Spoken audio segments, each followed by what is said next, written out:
Thank you so much for joining us today for our session, Understanding the American Experience Through Children's Literature. It's great to see you all here.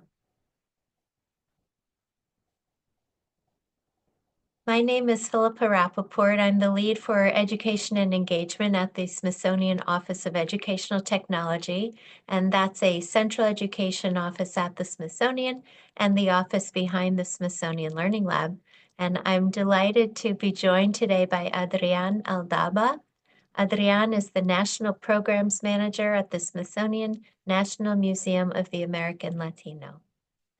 Also behind the scenes, we have Rhett Ransom from the Smithsonian Office of Educational Technology providing tech support today.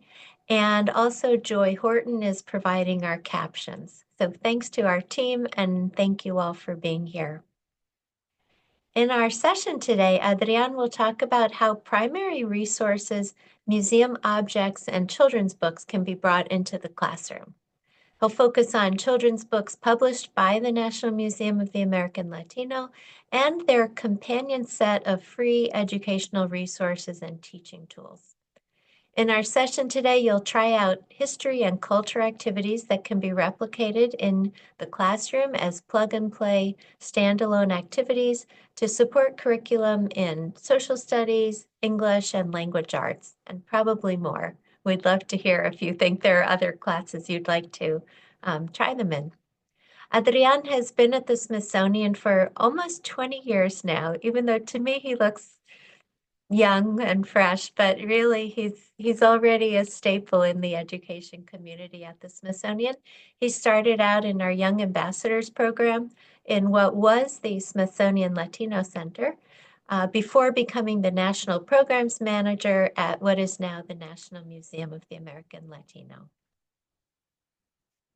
So a couple of logistics before we dive in. If you'd like to use captions, just click on that Show Captions button.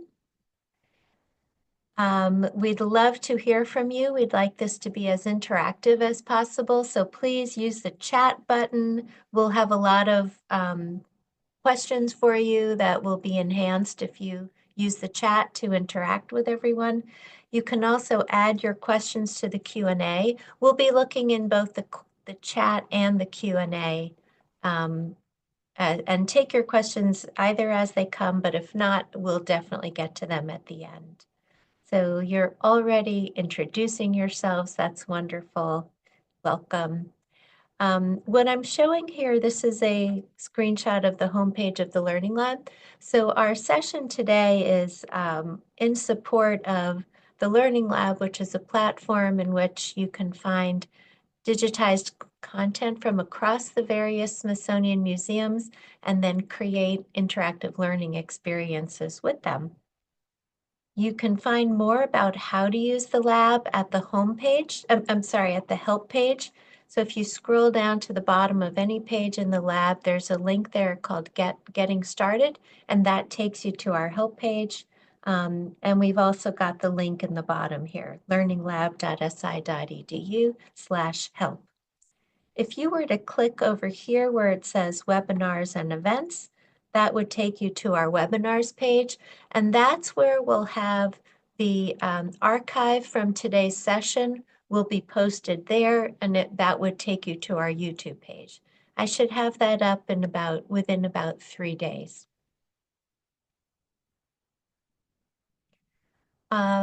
Our sessions, our program Cultivating Learning is really, we like to invite educators from across the Smithsonian and nationally to share innovative ways that they're using digitized museum content.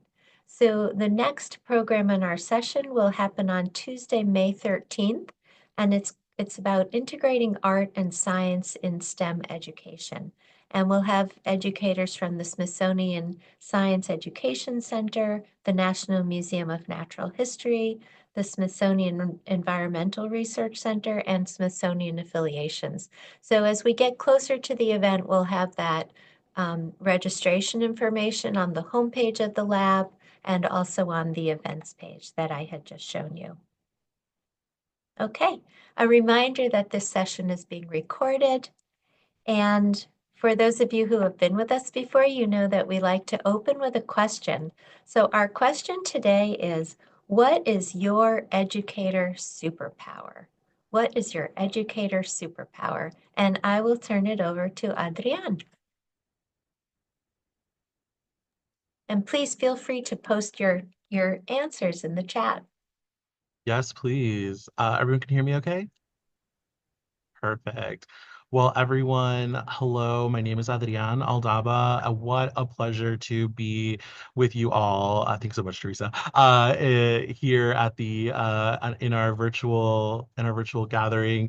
Thank you for dropping in your superpowers in the chat. Also, really incredible to see folks coming from not even all over the country, but we have people from all over the world tuning in. So thank you for making time to be with us. I'll try to keep this interactive and short and really, taking what we're seeing here in the chat, getting least interested kids involved, positivity, finding out what motivates you.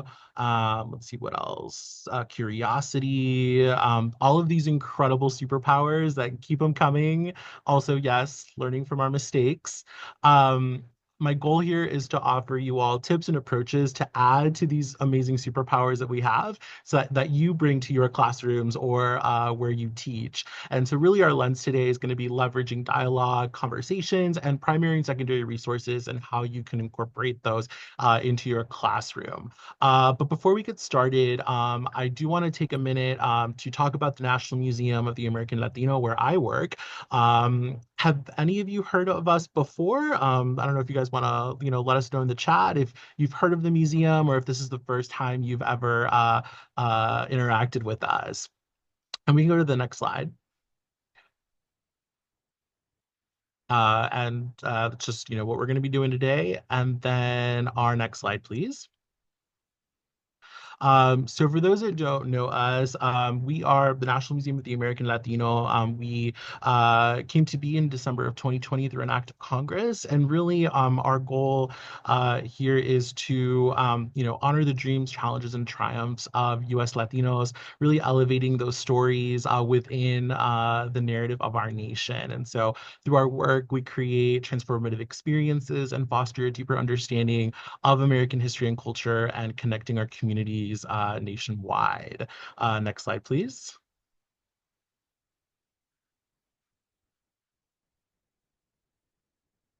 Okay, and this is a snapshot of our entry to our Molina Family Latino Gallery. This is, which we opened in June of 2022. This is our home for the next 10 to 12 years while we build a physical National Museum of the American Latino. This gallery is at the Smithsonian at the National Museum of American History.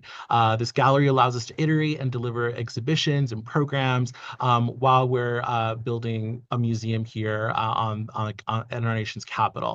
And Presente, which you can see in front of you, is our inaugural exhibit. It's a small but mighty 4,500 square foot space and exhibit.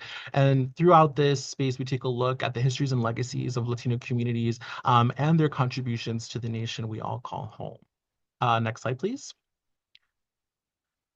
I also want to take a moment to talk about the Office of Learning and Public Engagement, and this is where I work at the museum. And really, our goal is to create experiences that reach students and learners of all ages, sharing moments that allow visitors to experience, learn, reflect, and transform by sparking their curiosity. We look to our approach to learning is in a continuum, starting with community and museum partnerships all the way to lifelong learners and serving educators like yourselves. I always like to say that I work with audiences, pre-K through 99, in terms of just the breadth and scope of really engaging with learners of all ages. So next slide, please.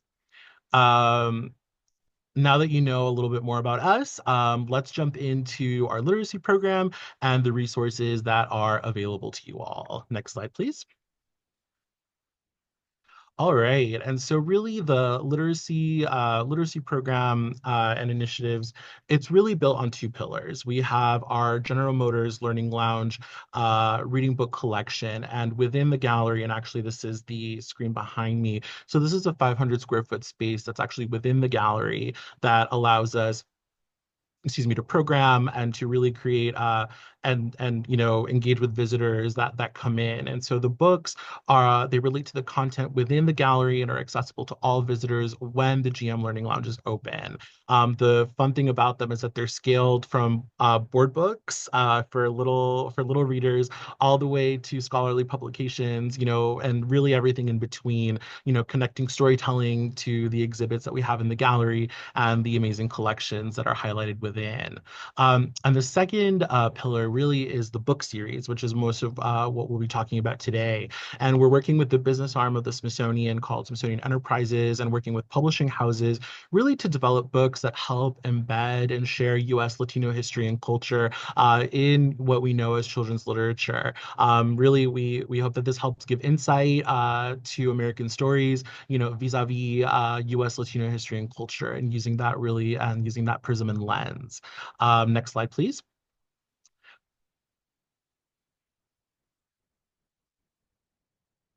And so I'll take a minute to talk about the different publications that we have and are actually available. These are all books that are available either through your local bookstores or online. So these are definitely and I believe a lot of our some libraries actually carry these. And so this first one here is called Nuestra America: 30 Inspiring Latinas and Latinos Who Have Shaped the United States. This is our first publication with Running Press Kids that came out in 2020. The book features profiles of 38 Latinas and Latinos who have shaped our nation. And this goes, beyond our kind of our notions of arts and entertainment, where we also explore science and sports, and also those who have served our country in the armed forces.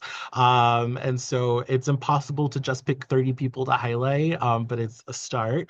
And we also have an accompanying learning lab, which Philippa walked us through, and kind of like, how we access them, that connects to Smithsonian collections. And this also has a companion memory game and a puzzle that it kind of makes up a suite of for Nuestra America. Next slide, please. And the next four books I'll be talking about are a collaboration with Capstone Press. Nuestras Voces looks at moments really throughout history.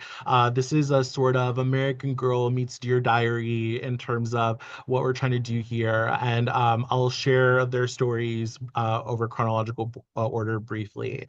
And this first one that you have in front of you is Kukuyu Lights the Way. And this is a story of a young girl living in what we know now as the modern day Dominican Republic in the late 1400s. And so she is a young indigenous girl who's a Taino. So they don't have a written language.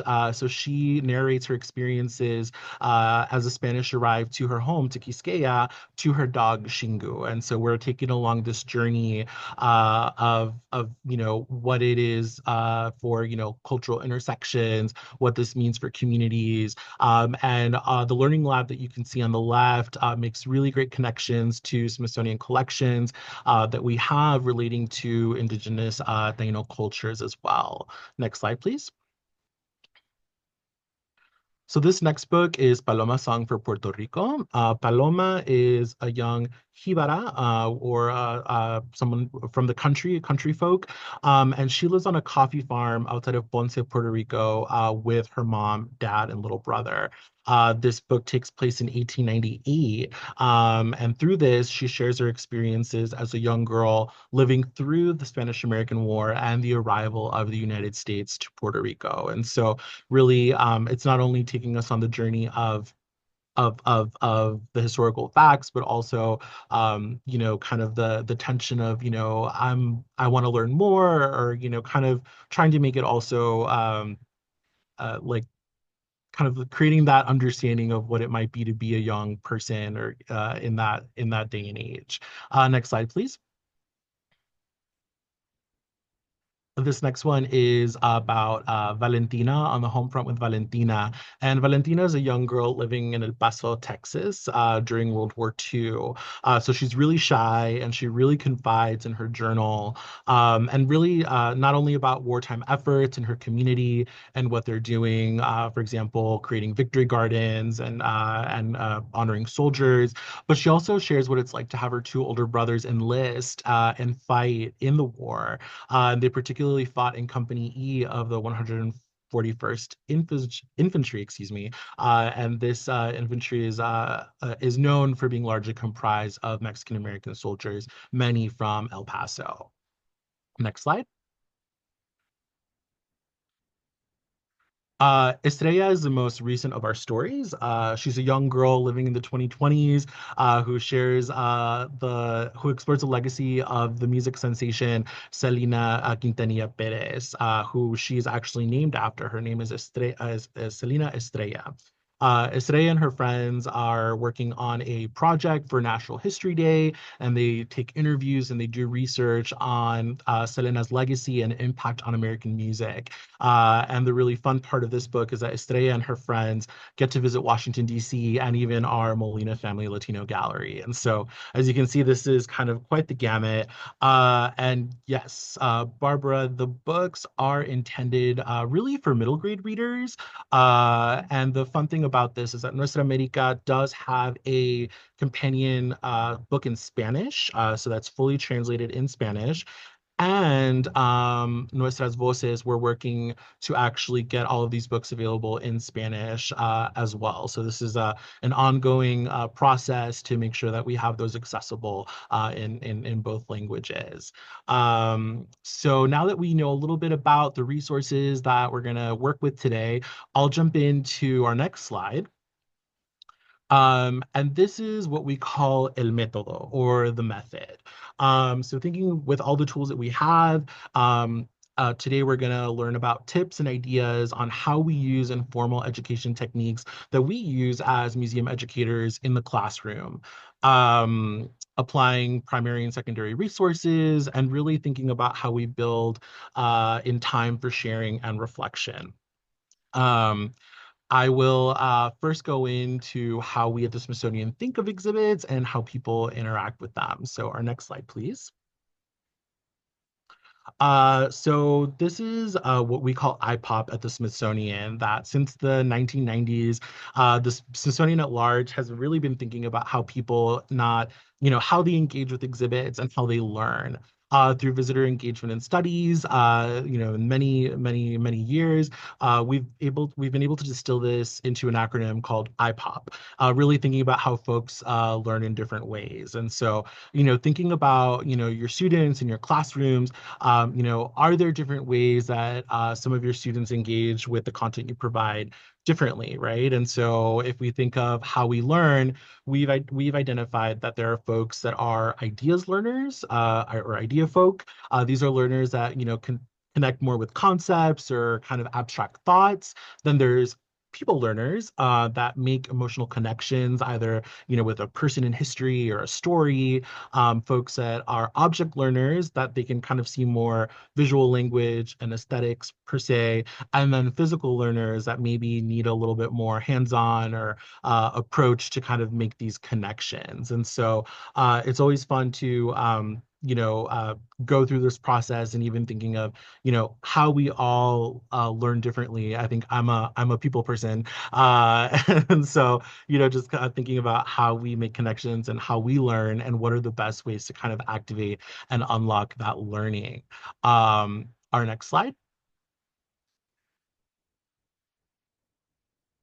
And these are a couple tools to help facilitate either dialogue as you're thinking of things in the classroom, thinking about questions that can ease conversation. And so I'm not sure how many are familiar with these, but I love these what they're called thinking routines, and these are from the Harvard Graduate School of Education through a project called Project Zero. And these big questions that they've developed are called thinking routines, and we'll share some links in the chat of where to access them. And the fun thing about these is that the questions can really be used for younger students, and can be scaled up to older students as well. And they can be applied to art, literature, really any object or resource that you want them to be curious about. And so one of my favorites is See, Think, Wonder, which we kind of take in for looking at art or even an object, in terms of, what is it that you see? Think about how we describe it. What does it make you think about? And then what does it make you wonder? So, thinking like, oh, what was it used for? Or, kind of just to really kind of get the brain moving and facilitate dialogue. Um, and so that is that part. We'll move on to the next slide. And so, in thinking about leveraging either materials or objects, really thinking about the context of how they all fit into the lessons that you are already teaching. And so, really our goal here is to think about how primary sources like objects or secondary sources like these books that I shared with you all, how can they enhance the student experience in your classroom, and how can they create an opportunity to engage with historical objects, images, text, and first voice narratives. And so really thinking about, what we do as informal educators and in the museums, thinking about inquiry-based active learning approaches. And so I'll be sharing some of those throughout our time afterwards. But first, I want us to actually jump into an activity where we'll examine a primary source and an object together. Next slide, please. So we're going to be doing what is called an object biography. And an object biography is really an opportunity to tell a story of a particular object and thinking about how it relates to what it was used for, who was its owner, when was it used in time. It allows us to kind of tease out a life history account of the object. And so viewers, in which case, your students or you all together with me today, are going to be able to look at the object and kind of place it, in a moment in time or, some kind of social context. And so really our goal here is, to reinforce inquiry-based learning and object-based learning by practicing close looking and close reading to really kind of tease out the story, especially when you have no context of what the object is about. So next slide, please. And so here's a list of questions that we're going to post in the chat so you can refer back to them. And really thinking about as you look at an object, how big is it? How much does it weigh? What is it made out of? What was it used for? Who used this object? Who owned it? Just kind of these big questions, even thinking about where you found it. This is just kind of some things that we can use to tease out as we look at the object. And so before I turn it over to the object, this is tied to the Estrella book. And so this is an object, or really something that was used by Estrella's mother in kind of like being able to listen to music of Selena as she was a young woman at that point in time. So I'm going to go ahead and go to the next slide. And this is the object that we're going to be looking at together. I'm sure some of your students probably have no idea what this is. Uh, uh, if you all want to take a minute, absolutely. Yeah. Tell me about it. So looking at the questions that we posted in the chat, what is it? What is it used for? How big do you think it is?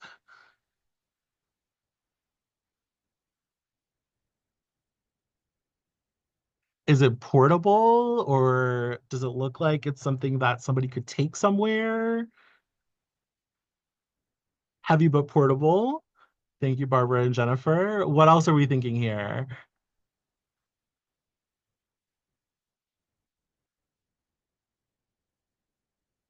Someone put it on their shoulder. Who made this object?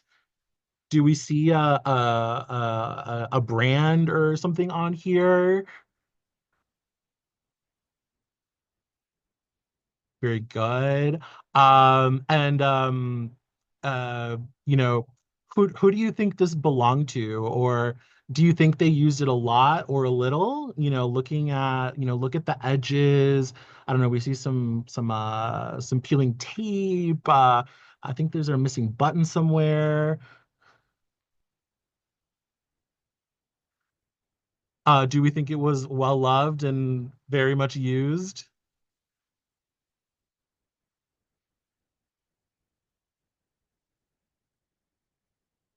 So yeah, so definitely thinking about, these questions of, with your students, thinking just like having something there. What was this used for? Where did this live in a moment in time? Does anybody want to pinpoint a time period where this was actively in use? Very good. Yeah, the 80s, 90s, 1980s. Absolutely. So let's go to our next slide.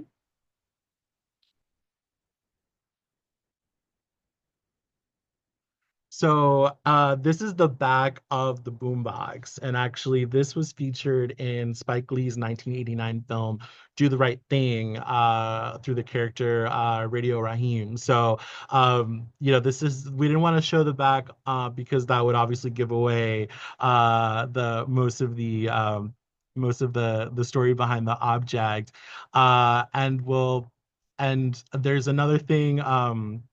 Well, you weren't wrong. You're wrong, Ishar.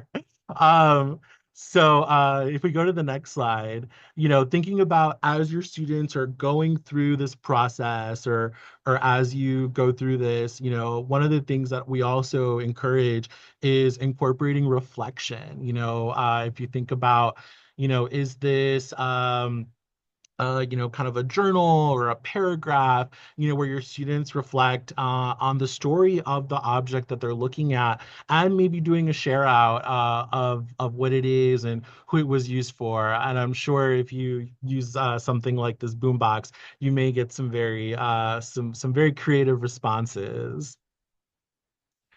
Um, all right. Yeah. And so I think most folks, 80s, 90s, somebody pointed out the antennas. And actually, yeah, somebody mentioned that they actually thought this was Radio Raheem as a joke. So sorry, I'm just going to their comments, making sure we can catch up here. So before we end our time together, I want to quickly share a few more resources and tips on incorporating primary and secondary resources into the classroom. So let's go to our next slide, please. And so we did the first one. This is object biographies. And so together we did a detailed explanation and analysis on, a particular, object. It could be museum materials. You could find an old newspaper clipping or something, thinking about, if you're talking about, I don't know, World War II, is there something that a newspaper in your local community that talked about it that you could also incorporate into what you're teaching about? So thinking of ways to kind of like bring in, some primary sources into and expanding what you're already teaching in the textbook. And really it helps, and with the objects, it really helps us understand, either how they were used or really to kind of expand on the context of a point in time. There's another opportunity to actually have, conduct or reading historical interviews or oral histories where folks are actually talking about their personal experiences related to an event. And I know that the Smithsonian has a lot of resources through our archives that actually talk about these moments in time. Jennifer, hold that question for me to the Q&A because I will have some resources for you coming up at the end. She's asking what resources I have for math teachers.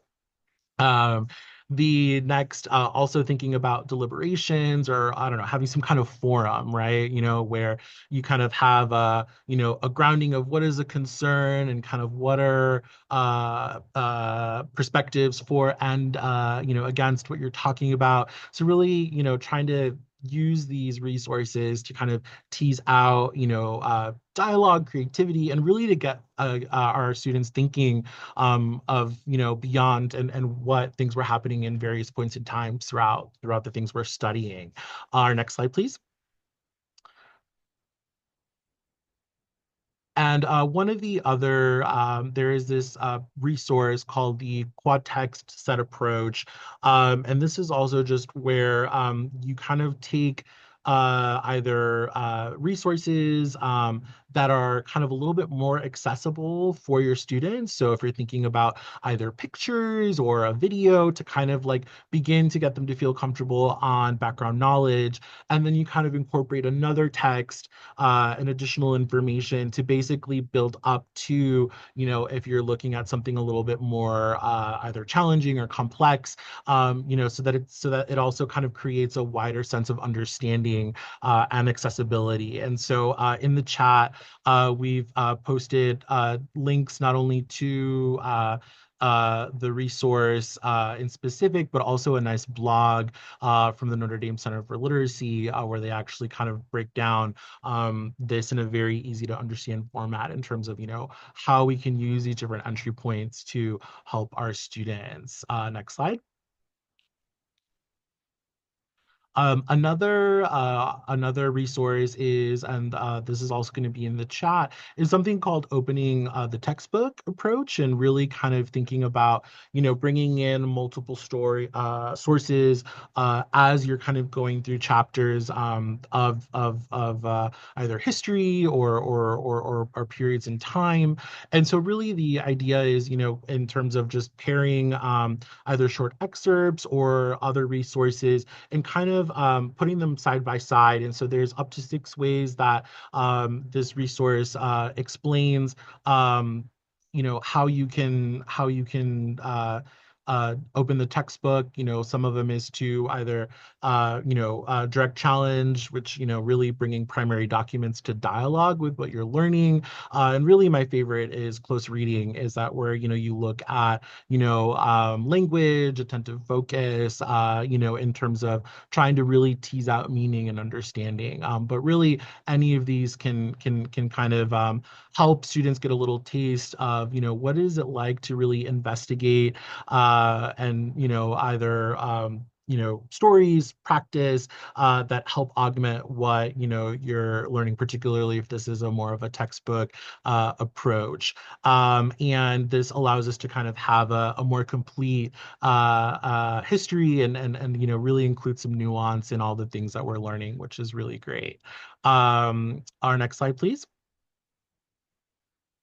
And so what do we do if we don't have access to primary resources? And so that's really kind of thinking about what the Nuestras Voces and Nuestra America, and really thinking about secondary resources, particularly children's literature. It can really be a helpful way to break down a complicated topic or historical event. And so, thinking of the Nuestras Voces books that are written in a perspective of young girls living in this moment in time. So how do we create entry points for understanding, what is it like seeing yourself in kind of that experience somehow relating to age, etc. And so these can really be wonderful ways to help create understanding and break down either, very complicated topics or events. And so we've posted some tips here as you're thinking about, as you're looking through what does it make sense in terms of, finding authentic narratives, and even, how you're reading them. And, one of the things back to, treating your text, as an object, and like having that kind of be a center point of conversation in the sort. And I think even if it's just excerpts of other things, I think that really kind of helps open things up. And, we're really excited between Nuestra America and Nuestras Voces. I think that there are a lot of different chapters in moments in U.S. history where all of this really can kind of help dialogue and bring a perspective of U.S. Latino history and culture to what you're already teaching. Next slide, please. And so, quick recap of our time today. One of the things we've been thinking about together is how we build either on textbooks, things that you use in class, with primary resource materials that showcase first voice of the narrative or the stories that you're looking to present. We're also thinking about how educators, you all that are sharing your time with us today, can really use resources from the Smithsonian, including our Learning Lab, the books that I shared with you today, in, either future iterations of your lesson planning or in your classrooms. And hopefully you all feel comfortable and hopefully confident in thinking about how you apply first voice and primary source materials, really from a variety of a lot of teacher-friendly resources, including our Smithsonian Learning Lab, in your classrooms to expand on your district-approved textbooks or materials. And really the last bit is thinking about student-centered learning and, really thinking about our students and, social emotional learning and really how our students have an opportunity to possibly see themselves, the communities around them in the classroom and what you're teaching them in their experience. And with that, I'll go to one other slide. Um, and this is just if you want to stay connected with the National Museum of the American Latino, you can visit our website here at latino.si.edu. And we also post on social media. Our social media handles are also listed at the bottom there. Um, excuse me, and we're also part of my job is also to bring the content and the stories here in Washington D.C. in our gallery to communities all over the United States where we live and thrive. And so I may be coming to a city near you with either programming, teacher professional development. So stay tuned on social media or sign up for our newsletter to keep posted on where we'll be visiting in the next couple of months. So with that, Philippa, I don't know if we want to open it up for Q&A. Sure. So this is the time we'd love to have your questions. There were a couple I saw from before. Um, One question was, these titles sound amazing. Any reason why the protagonists are girls, young women? Was that something in the strategy? Yeah, no, that's a really good question. I think it just kind of really naturally came about. We definitely do want to include stories of young boys as part of that as well. So I don't think it's necessarily exclusive. It's just that the way that the stories kind of came about. We worked with the writers. It just kind of happened that this is how they came to be. But we're definitely trying to make sure that we have multiple perspectives for sure. Thank you. And here was another question from earlier. I teach Math 4 in North Carolina. My student body is over 50% Latino. I have students who have only been in the US for 1 year. Is there anything specific to my situation? Well, it's a very good question. I think, obviously this isn't necessarily math specific, but I think we, thinking about either maybe a Nuestra America or some of the books, maybe, I don't know if in their Spanish version, but always kind of creating that entry point of, how our communities are exist in the United States or how we are part of that larger American narrative and story. And really on the math part, I will say our next exhibition that will be opening in 2026, in time for our country's 250th anniversary, is actually called Puro Ritmo. And this is where we're going to be exploring the history and legacy of salsa, which salsa Mm. is a uniquely American music form, and so that will actually have a lot of math components as we think about music and math, fractions, things like that. So we're super excited to work on those offerings as the exhibit rolls out. So I don't have any math specific things now, but they are coming. Fantastic. Thank you, Adrian. Absolutely. And Anthony says, come to San Francisco.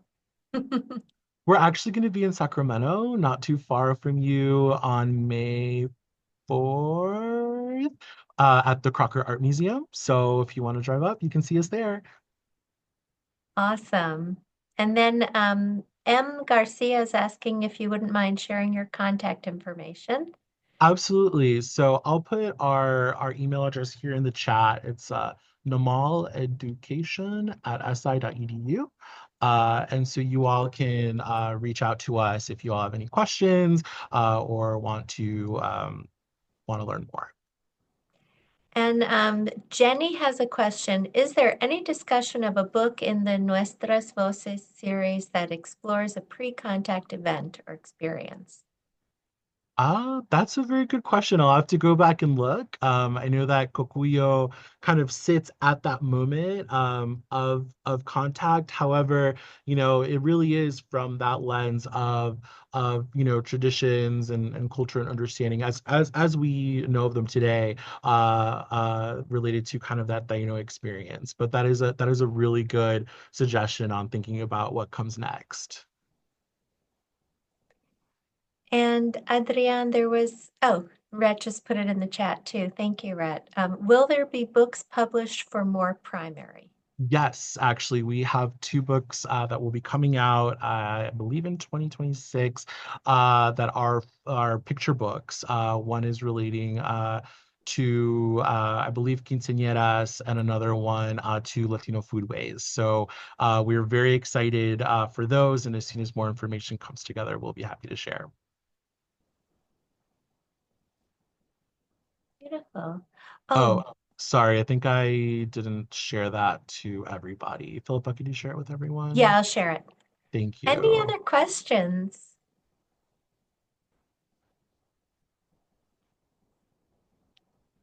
Here, I just put Adrian's the NMAL address. So, okay. Hopefully everyone can see that address now. And Adrian, I would just like to thank you. This has been such an exciting session. I just want to go out and read every single book. I wish I had a young person in my life to do them with. But anyway, you've been wonderful. The our guests, you've all been so great in the chat. Thank you so much for being here, everyone, and for your great participation. Yeah, thank you so much, everyone online, for tuning in. It's been so great to, engage with you all. And Philippa, thank you for hosting us. And everyone, please stay in touch with us in the museum, and all really great things coming ahead. Fantastic. And I just put the Learning Lab collection link in the chat again. So that has everything that Adrian has talked about today. It's all in the collection there. And we hope to see you May 13th at our session about integrating science and art. So thank you, everyone. Take care. Bye, everyone.